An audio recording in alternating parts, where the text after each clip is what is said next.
اعوذ باللہ من الشیطان الرجیم بسم اللہ الرحمن الرحیم السلام علیکم ورحمۃ اللہ وبرکاتہ۔ محترم سامعین، کیسے ہیں آپ سب؟ امید کرتے ہیں کہ آپ سب اللہ تعالیٰ کے فضل و کرم سے ٹھیک ٹھاک اور خوش ہوں گے۔ آج کی ویڈیو میں ہم بات کریں گے امام ابن تیمیہ رحمۃ اللہ علیہ کے بارے میں۔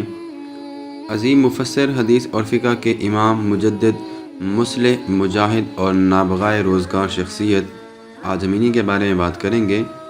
وہ بچہ آتا ہی ہوگا، درزی نے حلب کے بڑے عالم سے ادب کے ساتھ کہا۔ اس کے مکتب کا راستہ بھی یہی ہے، آپ تشریف رکھیے۔ حلب کے یہ بڑے عالم دمشق تشریف لائے تھے۔ یہاں انہوں نے ایک بچے کی شہرت سنی تھی۔ انہوں نے دمشق کے بازار میں ایک درزی سے اس بارے میں دریافت فرمایا اور اب وہ بچے کے اس راہ سے گزرنے کا انتظار بھی فرما رہے تھے۔ تھوڑی دیر میں کچھ بچے مکتب جاتے ہوئے نظر آئے۔ دیکھیے وہ بچہ، درزی نے اشارہ کیا، وہ جس کے ہاتھ میں بڑی سی تختی ہے۔ حلب کے شیخ نے اس بچے کو آواز دی۔ وہ اپنی تختی اور کتابیں لیے چلا آیا۔ شیخ نے بچے کے ہاتھ سے تختی لے لی اور اس پر 11 احادیث لکھوا دیں۔ پھر فرمایا، بیٹا پڑھو ان کو۔ بچے نے گنتی پر نظریں جمائیں اور احادیث کو غور سے پڑھنے لگا۔ جب وہ تمام احادیث پڑھ چکا تو شیخ نے تختی اس کے ہاتھ سے لے لی اور فرمایا، اب ان احادیث کو دہراؤ۔ بچے نے وہ تمام کی تمام احادیث اسی ترتیب سے دہرا دیں، سنا دیں جس ترتیب سے وہ تختی پر لکھی گئی تھیں۔ شیخ نے فرمایا، اچھا اب انہیں پونچھ ڈالو۔ پھر چند اسناد تحریر کر دیں۔ بچے نے ان اسناد کو غور سے پڑھا، پھر تختی واپس کر کے تمام اسناد زبانی سنا دیں۔ حلب کے شیخ اس بچے کے غیر معمولی حافظے سے بہت متاثر ہوئے۔ انہوں نے فرمایا، اگر یہ بچہ جیتا رہا تو انشاءاللہ بہت بڑا آدمی بنے گا۔ حلب کے شیخ کا کہنا درست تھا۔ غیر معمولی یادداشت اور علم کا بے پناہ شوق رکھنے والا یہ بچہ چند برسوں بعد تفسیر، حدیث اور فقہ کا بہت بڑا امام بنا۔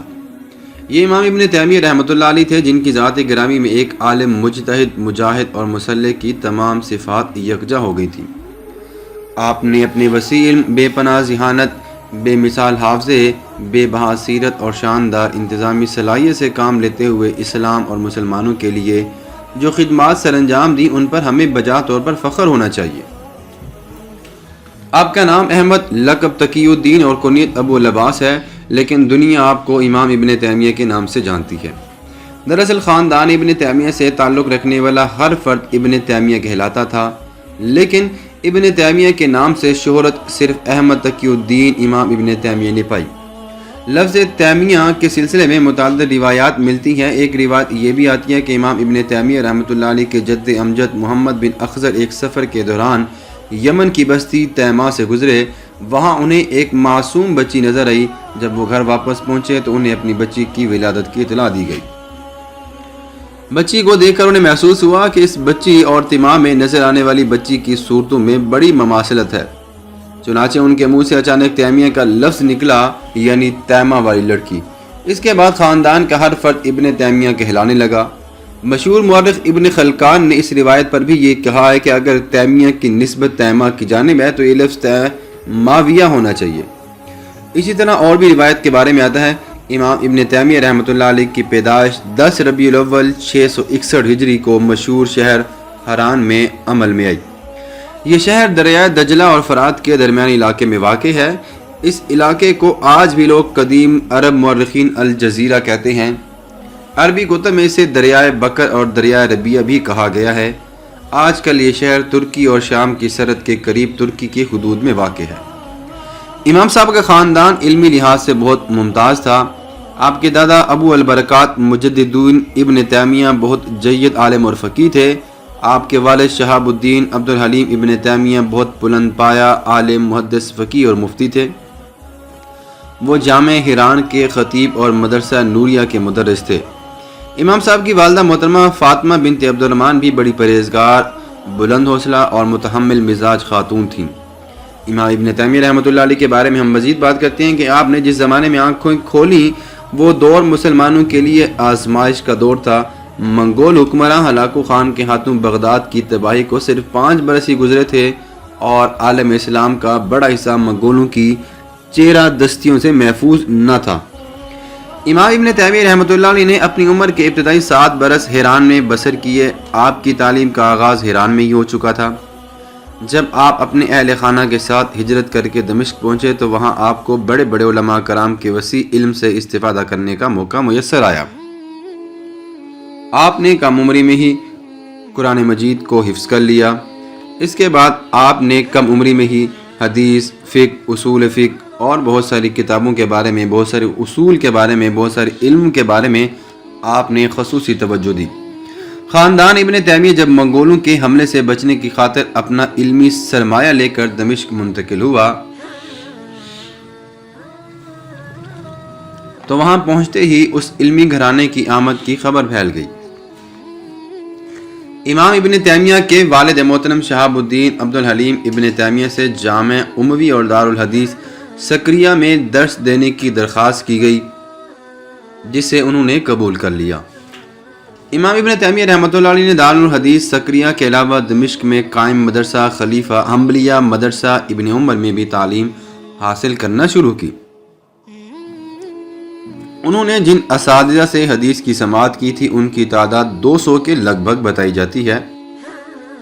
امام ابن تیمیہ رحمۃ اللہ علیہ کو جناب یوسف نے کم عمری میں ہی، جناب یوسف کو کن عمری میں ہی، یا آپ یوں سمجھ لیں کہ ان کے 44 نام اور بھی درج کیے گئے ہیں۔ امام ابن تیمیہ کے بارے میں ہم مزید آگے بات کرتے ہیں، ہمارے ساتھ ہی رہیے گا۔ امام ابن تیمیہ رحمۃ اللہ علیہ نے حدیث کی مشہور ترین کتب صحیح بخاری، صحیح مسلم، جامع ترمذی، مسند احمد، مسند ابی داؤد، مسند نسائی اور مسند ابن ماجہ کو کئی اساتذہ سے کئی بار پڑھا۔ انہیں علم حدیث پر اتنی دسترس حاصل ہو گئی تھی کہ یہاں تک کہا جانے لگا کہ جس حدیث کا علم امام ابن تیمیہ کو نہیں، اس حدیث کے حدیث نبوی ہونے کے بارے میں بھی شک ہے۔ خیر یہ الگ بات ہے۔ امام صاحب نے فقہ اور اصول فقہ کی کتب اپنے والد محترم سے پڑھی۔ تفسیر کلام پاک سے خاصی دلچسپی تھی۔ آپ خود فرماتی ہیں کہ بعض اوقات ایک ایک آیت کو سمجھنے کے لیے میں نے 100 تفاسیر کا مطالعہ کیا۔ امام ابن تیمیہ رحمۃ اللہ علیہ نے صرف قرآن مجید اور حدیث اور فقہ ہی نہیں بلکہ دیگر تمام رائج علوم میں بھی کمال حاصل کیا۔ لغت اور نحو پر گہری توجہ دی۔ نحو کے مانے ہوئے استاد سبویہ کی کتاب الکتاب کو نہایت غور سے پڑھا۔ یہ کتاب عربی قواعد اور نحو میں مستند تصور کی جاتی تھی، لیکن امام ابن تیمیہ نے اس کتاب پر ناقدانہ نظر ڈالی اور اس کے کمزور پہلوؤں کی نشاندہی فرما دی۔ آپ نے عربی زبان و ادب کی تاریخ کا گہرائی سے مطالعہ کیا۔ اسلامی حکومتوں کی تاریخ پر آپ کی گہری نظر تھی۔ آپ کو قدیم و جدید عربی شعراء کے ہزاروں اشعار یاد تھے۔ امام صاحب نے حساب، جبر و مقابلہ، عقیدت، فلسفہ، علم کلام، منطق، معنی و بیان کا علم بھی حاصل کیا اور خوش نویسی میں بھی مہارت حاصل فرمائی۔ وہ جس عالم کی شہرت سنتے تھے ان کے پاس جاتے اور ان کے علم سے استفادہ کرتے تھے۔ اس سلسلے میں وہ یہ نہیں دیکھتے تھے کہ ان کے استاد کس مسلک یا مکتب یا فقہ سے تعلق رکھتے ہیں۔ آپ کے اساتذہ میں امام نووی، ابن دقیق، جمال الدین یوسف، کمال الدین، ابو المعالی اور کئی ممتاز علماء کرام بھی شامل ہیں۔ امام ابن تیمیہ رحمۃ اللہ علیہ کی عمر جب 19 برس کی ہوئی تو انہیں فتویٰ دینے کی اجازت مل گئی۔ 30 ذی الحجہ 682 ہجری کو امام صاحب کو اپنے والد محترم سے جدائی کا غم سہنا پڑا۔